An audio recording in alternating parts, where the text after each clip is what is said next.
Dear student, आइए Dutta MS study channel पर आप लोग का स्वागत करते हैं। आज हम लोग क्लास 8 के जो विज्ञान किताब है, जो जेसीईआरटी के द्वारा तैयार की गई पुस्तक हैं, उस पुस्तकों में चैप्टर 8 क्लास 8 के चैप्टर 8 जो जंतुओं में जनन यानी रिप्रोडक्शन इन एनिमल्स पर हम लोग आज विस्तृत अध्ययन करेंगे। आप लोग जानते हैं कि इस पृथ्वी पर जितने भी जीव या जंतु पाए जाते हैं, सभी जंतुओं की उत्तरजीविता के लिए एक कारक जिम्मेवार है, जिसे प्रजनन या जनन कहते हैं। तो इसमें है क्या कि सभी जीव जन्म लेने के बाद उनकी मृत्यु होती है। अगर उसकी मृत्यु हो जाती है तो उसकी अगर उत्तरजीविता कुछ नहीं रहे, कोई नहीं रहे, तो वो जीव की समाप्ति हो जाती है। इसीलिए प्रजनन एक कारक है जो सभी जीवों की उत्तरजीविता के लिए उत्तरजीविता को वो बचाए रखते हैं। कुछ यहाँ जंतुओं पर हम लोग चर्चा करते हैं, जैसे मनुष्य, तितली, बिल्ली, कुत्ता, मुर्गी, मेढक, मछली, छिपकली।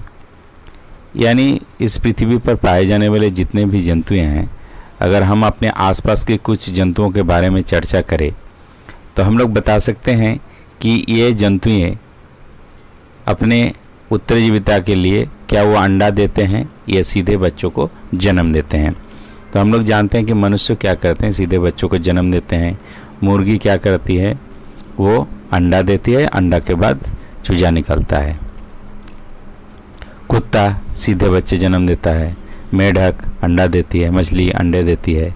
तो इस ढंग से हम लोग इस पृथ्वी पर जीव को देखते हैं जो अंडे के माध्यम से बच्चों को जन्म देता है, और कुछ जीव हैं जो सीधे बच्चों को जन्म देता है। तो इस प्रकार अंडे देने वाले जीव को अंडप्रजक और सीधे बच्चे देने वाले जंतुओं को जरायुज कहते हैं। तो यहाँ लिखा गया है कि जो जंतु अपने जैसे शिशु का जन्म देते हैं उन्हें जरायुज यानी विविपारस कहते हैं, तथा वे जंतु जो सीधे शिशु को जन्म न देकर अंडे देते हैं उन्हें अंडप्रजक कहते हैं। तो हम लोग यहाँ जान गए कि सभी जो जीव हैं, जो जंतुएं हैं, उनको दो भागों में बांटा गया, जरायुज और अंडप्रजक के श्रेणी में। अब इस पृथ्वी पर जब जीव की उत्तरजीविता के लिए जनन की आवश्यकता होती है या प्रजनन की आवश्यकता होती है, तो जनन को दो विधियों द्वारा जनन की जाती है। एक है अलैंगिक जनन और दूसरा है लैंगिक जनन। अलैंगिक जनन में क्या होता है, जिसमें नर एवं मादा के जुग्मकों का संलयन नहीं होता है, यानी केवल माता या पिता से ही बच्चे का जन्म होता है। अलैंगिक जनन किसमें होता है? अलैंगिक जनन हाइड्रा में पाया जाता है, यानी हाइड्रा का होता है, और अमीबा में होता है। जो सूक्ष्म जीव है अमीबा, हाइड्रा, इसमें अलैंगिक विधि जनन की विधि द्वारा संतान की उत्पत्ति होती है। यहाँ आप लोग एक चित्र को देख सकते हैं जो हाइड्रा का चित्र है। तो ये देखिए, ये हाइड्रा है, और यहाँ देखिए छोटी सी क्या है, वो एक मुकुल निकला हुआ है, फिर वो थोड़ा सा बड़ा हुआ और धीरे धीरे वो क्या हो गया, एक हाइड्रा का रूप ले लेता है। जब वो एक हाइड्रा का रूप लेता है तब वो क्या होता है कि जनक जो हाइड्रा है उससे वो अलग हो जाता है, और अलग हो जाने के बाद वो एक नया हाइड्रा बन जाता है। तो ये जो विधि है इसे कहा जाता है मुकुलन। तो यहाँ वही है कि हाइड्रा में उभरी हुई संरचना है, और इस उभरी हुई संरचना धीरे धीरे एक नया हाइड्रा का रूप लेता है, और ये उभरी हुई संरचना को मुकुल कहलाते हैं। और धीरे धीरे इस मुकुल का आकार क्या होता है, बढ़ने लगता है।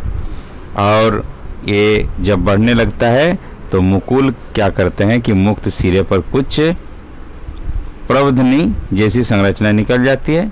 अंत में मुकुल एक नए हाइड्रा के रूप में जनक हाइड्रा के शरीर से टूटकर अलग हो जाता है और इस प्रकार की अलैंगिक जनन को मुकुलन कहते हैं।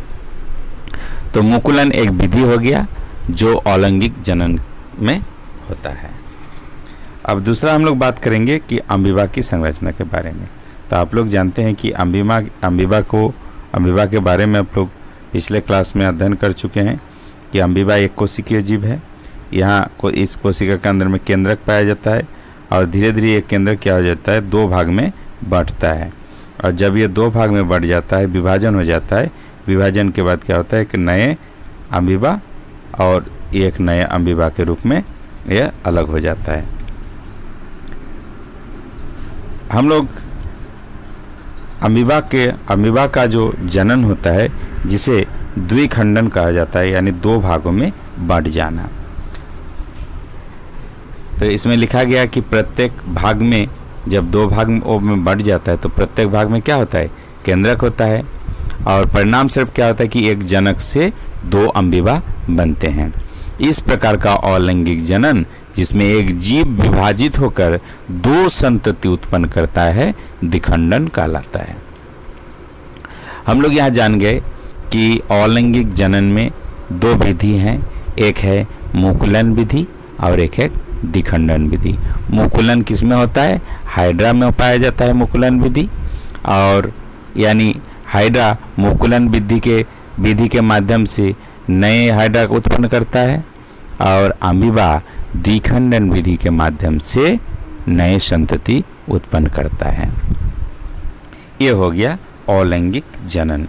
अब यहाँ देखिए कुछ दो प्रश्न यहाँ दिया गया है कि सजीवों की उत्तरजीविता के लिए निम्न में से कौन सा प्रक्रम आवश्यक है, पाचन, परिसंचरण, जनन और श्वसन।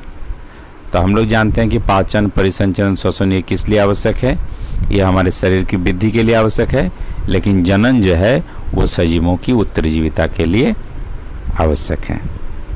दूसरा नंबर प्रश्न है कि निम्न जंतु जरायुज हैं, यानी निम्न में चार ऑप्शन है, चार ऑप्शन में कौन सा जंतु है जिसे हम लोग जरायुज कहते हैं, जैसे मनुष्य, मुर्गी, कौवा, बतख।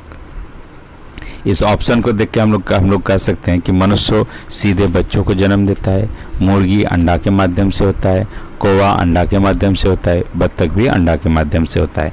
तो हम लोग जानते हैं कि जो सीधे बच्चे को जन्म देता है उसे वो जरायुज कहलाते हैं और जो अंडा के माध्यम से बच्चे का जन्म देता है वो अंडोत्पजक कहलाता है।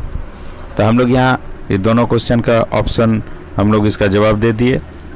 अब जनन की जो दो विधि बताया गया कि अलैंगिक जनन और एक है लैंगिक जनन। लैंगिक जनन का मतलब हो गया सेक्सुअल रिप्रोडक्शन। तो सेक्सुअल रिप्रोडक्शन क्या होता है, सेक्सुअल रिप्रोडक्शन के लिए जंतुओं में नर एवं मादा जननांग पाए जाते हैं और जिसमें जुग्मक बनते हैं और नर एवं मादा जुग्मक मिलकर क्या करते हैं, जुग्मनज बनाते हैं, जायगोट। और वही जायगोट क्या होता है, डेवलप होकर एक नया जीव बनाते हैं। इस प्रकार के जनन जिसमें नर तथा मादा जुग्मक का संलयन होता है लैंगिक जनन कहलाता है। तो लैंगिक जनन किसमें पाया जाता है, लैंगिक जनन मनुष्य में होता है, गाय में होता है, बकरी में होता है। ठीक है, तो आज हम लोग ये जनन की जो विधि हैं इनके बारे में हम लोग जानकारी प्राप्त किए कि जनन की दो विधियां हैं, अलैंगिक जनन और लैंगिक जनन। फिर अलैंगिक जनन दो विधियों के द्वारा होता है, दो माध्यम से होता है, जिसे मुकुलन और द्विखंडन कहा जाता है। ठीक है, और आगे के वीडियो में हम लोग लैंगिक जनन को विस्तार पूर्वक जानेंगे। आप लोग मेरे चैनल को सब्सक्राइब कीजिए, लाइक कीजिए, शेयर कीजिए और कमेंट कीजिए। साथ ही वीडियो को कंटिन्यू आप लोग देखते रहिए।